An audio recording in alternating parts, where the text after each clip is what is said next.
Hi friends, welcome back to my channel. কেমন আছো তোমরা সবাই? তো আমি আজ প্রায় 2-3 দিন পর একটা ব্লগ স্টার্ট করলাম। তো আদ্রিকারও স্কুলে পরীক্ষা চলছিল, তো তার জন্য আর এদিকে মন দিইনি, আর আমারও শরীরটা খুব একটা ভালো ছিল না।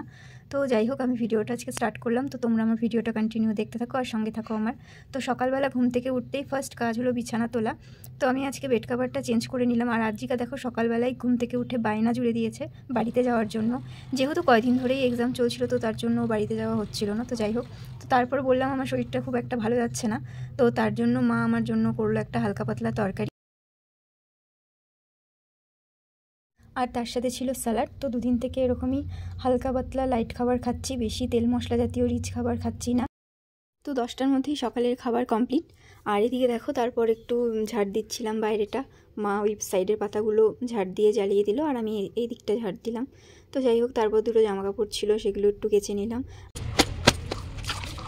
আর এদিকে মাসির শরীরটাও ভালো না, মাসিও দুদিন থেকে আসছে না। মাসি আসলে এই কাজগুলো আমাকে করতে হয় না। তো এখন যেহেতু ওয়েদারটা চেঞ্জ হচ্ছে, কখনো গরম কখনো ঠান্ডা, তো তার জন্য কারোরই শরীর ভালো যাচ্ছে না, সবার ঘরে ঠান্ডা জ্বর সর্দি কাশি লেগেই আছে।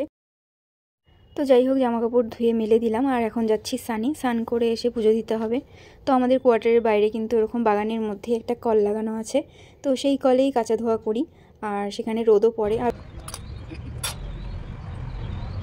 তো যাই হোক, সেখান থেকে ধুয়ে মেলতেও সুবিধা হয়। তো যাই হোক, আমি পুজো দিতে দিতে আমার বর চলে আসলো, আর ও খেয়ালই করেনি যে আমি ক্যামেরা অন করে রেখেছি। তো যাই হোক, ও বড় প্যান্টটা খুলতে গিয়েই ও ফট করে ওর চোখে পড়লো যে আমি ক্যামেরাটা অন করে রেখেছি। তো যাই হোক, ও বলছে যে কী ব্যাপার, তুমি ক্যামেরা অন করে রাখছো কেন? আমি তো এক্ষুনি প্যান্ট খুলে দিচ্ছিলাম। তো যাই হোক, প্যান্ট খুলে ফেললেও কোনো ব্যাপার ছিল না, নিচে হাফ প্যান্ট অলরেডি পরা ছিল। তো যাই হোক, পুজোটা দিয়ে দিলাম। তারপর দুটো জামাকাপড় ছিল, শুকনা জামাকাপড়, তো সেগুলো একটু ভাঁজ করছিলাম। তো এখন বাজে সন্ধে 6টা। তো আদ্রিকা প্রায় 2 ঘন্টা আগে বাড়ি থেকে আসলো, আর যেহেতু এক্সাম শেষ কী করবে, তো তার জন্য ড্রয়িং করছিল, আর আমি ওর পাশেই বসে আছি। তো যাই হোক, ভিডিওটা এতটুকুই। সবাই অনেক ভালো থেকো, সুস্থ থেকো।